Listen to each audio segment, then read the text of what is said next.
मेरी नाव है बहुत पुरानी, डूबे जाने की इसकी कहानी। मेरी नाव है बहुत पुरानी, डूबे जाने की इसकी कहानी। ओ मेरी नाव है बहुत पुरानी, डूबे जाने की इसकी कहानी। मेरी नाव है बहुत पुरानी, डूबे जाने की इसकी कहानी। ओ तेरी माला जपो दिन रात, ओ तेरी माला जपो दिन रात, प्रभु मुझे पार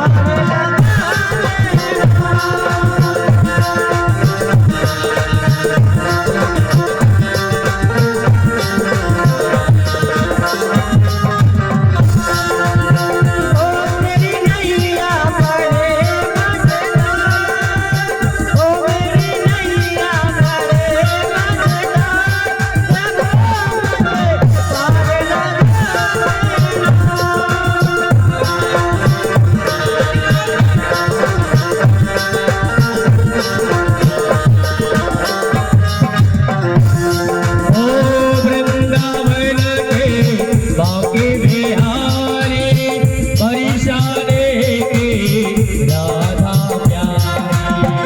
वृंदावन के बाके बिहारी, सरकाने की राधा प्यारी। मैं तो जन्मों से बड़ी तेरे द्वार, मैं तो जन्मों से बड़ी तेरे द्वार, प्रभु से पाने लगी। ओ तेरी माला जपो दिन रात, प्रभु मुझे पार लगा देना।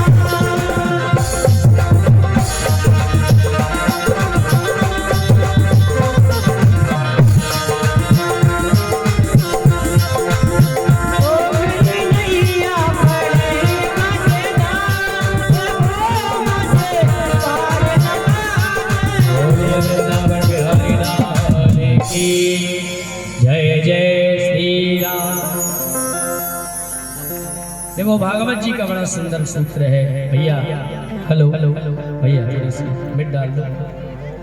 किसी न किसी समय पे एक न एक दिन हम तुम सब एक दिन अकेले ही रह जाएंगे, एक दिन अकेले ही रह जाएंगे।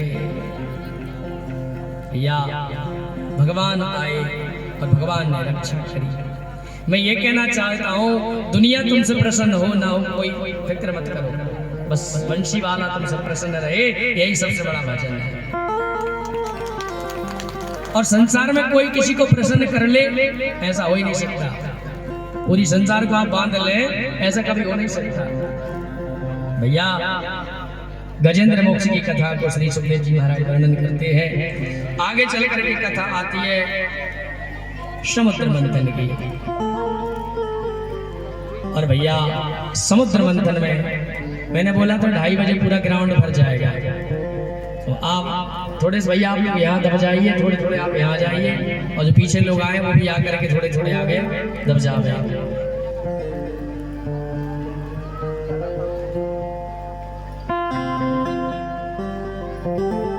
मेरी नाव है बहुत पुरानी, डूब जाने की इसकी कहानी।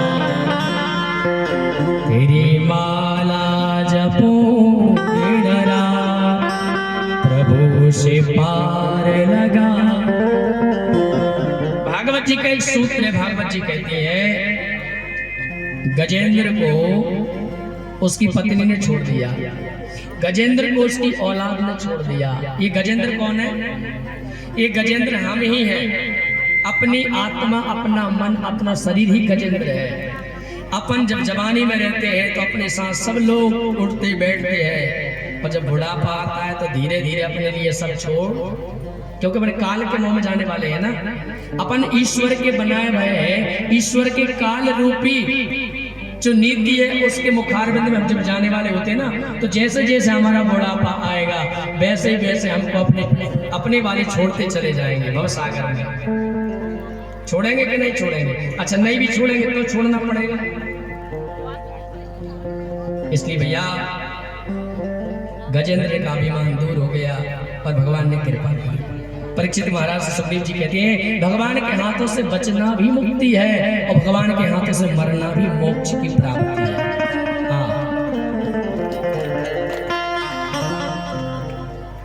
कितने हंसी आलम हो जा अगर तुम और मैं हम हो जाए। इस संसार में आए ना घुल मिल के रहो, सब प्रेम से रहो।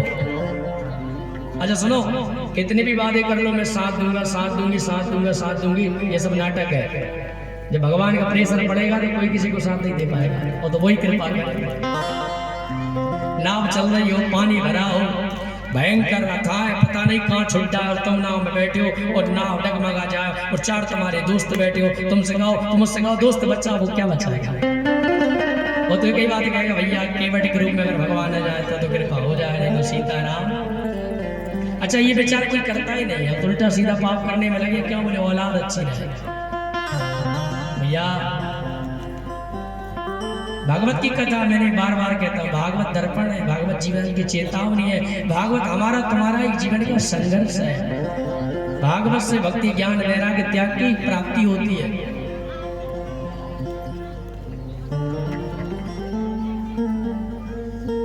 आगे चल करके राजा बलि ने त्रिलोक नाप लिया, राजा बलि ने त्रिलोक का जब स्वामी बन गया, देवताओं से रहा नहीं गया, भगवान से प्रार्थना करी, समुद्र मंथन कराया भगवान ने। समुद्र मंथन में से भैया भगवान ने कहा कि देखो समुद्र मंथन होगा तो अमृत निकलेगा, राक्षसों से संधि कर लो, मित्रता कर लो। मित्रता भाई बासुकी नाग की रस्सी बनी और मंदराचल पर्वत की मथानी बनाई। ध्यान से सुनना, समुद्र मंथन होने लगा। भगवान कछुआ के रूप में नीचे आ गए, कच्छ भगवान की जय। एक रूप से भगवान बाहर खड़े हैं। भैया समुद्र मंथन हो रहा है। समुद्र मंथन करते करते जब देवता और राक्षस थक गए तो भगवान स्वयं मंथन करने लगे। मंथन किया तो समुद्र को मथ के रख दिया मेरे प्रभु ने। सबसे पहले उसमें से अमृत निकलना था, पर भैया उसमें सबसे पहले विष निकला। इतना विषैला विष एक बूंद कहीं गिर जाए तो हाहाकार फट जाए। दुनिया अच्छे के मीत है, बुरे के मीत कोई नहीं है। देवताओं को राक्षसों को अमृत चाहिए था, जहर नहीं चाहिए था। जहर किसको ले जाए? ध्यान से सुना, जहर लेकर के महादेव के पास पहुंचे। महादेव एक बात बताओ, महादेव पीछे बैठे, आगे बैठी है पार्वती जी। देवता बोले हमारी तो गति नहीं पड़ रही कि महादेव से कैसे कहते हैं जहर पी लो।